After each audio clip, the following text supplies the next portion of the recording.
یاد رکھو غریب کو غریب اللہ تعالیٰ نے رکھا ہے.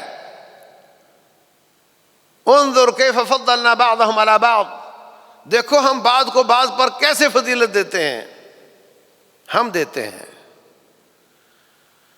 رسول اللہ صلی اللہ علیہ وسلم فرماتے ہیں ابھی انسان پیدا نہیں ہوتا، 4 مہینے کا ہوتا ہے اور فرشتہ آ کر کے لکھ دیتا ہے کہ کتنا رزق کمائے گا. آپ کا کام کسب کرنا ہے، اللہ کا کام رزق دینا ہے. کئی 2-4 گھنٹے کے لیے آتے ہیں فیکٹری میں اور زیادہ کماتے ہیں، اور کئی ماہانہ چکر لگاتے ہیں اور بہت کما لیتے ہیں، اور کئی 12 گھنٹے لگاتے ہیں اور تھوڑا کماتے ہیں. کئی جاہل انگوٹھا چھاپ ہوتے ہیں اور زیادہ کماتے ہیں، اور کئی MBA کیے ہوئے ان کے نوکر ہوتے ہیں اور تھوڑا کماتے ہیں. یہ تقسیم ہے اللہ تعالیٰ کی. اللہ تعالیٰ نے کائنات کو بنایا، اسی نے چلانا ہے. اگر ہر بندہ سیٹ ہوتا تو پھر مزدور کوئی نہ بنتا.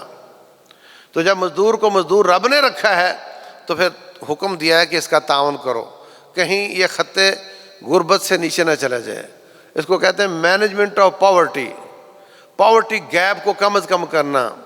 تو جب نیچے نہیں جانے دینا تو اس کے طریقے ہیں، یا تو اس کو صدقہ دے کر مال کا مالک بنا دو، یا پھر اس کو ادھار دے دو، وہ فائدہ اٹھا لے، اپنے آپ کو بحال کر لے اور تیرے پیسے واپس کر دے گا. ان تینوں چیزوں کا تذکرہ اللہ تعالیٰ نے یہاں کیا ہے. اور اگر تم کہو کہ پیسے لے لو 10 لاکھ اور واپس کرنے 12 لاکھ، یہ سود ہے.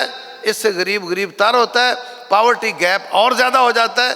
اس کو اللہ تعالیٰ نے سود قرار دیا ہے اور سود کی مذمت کی ہے، اور مذمت کے پیچھے غریب کی حمایت ہے.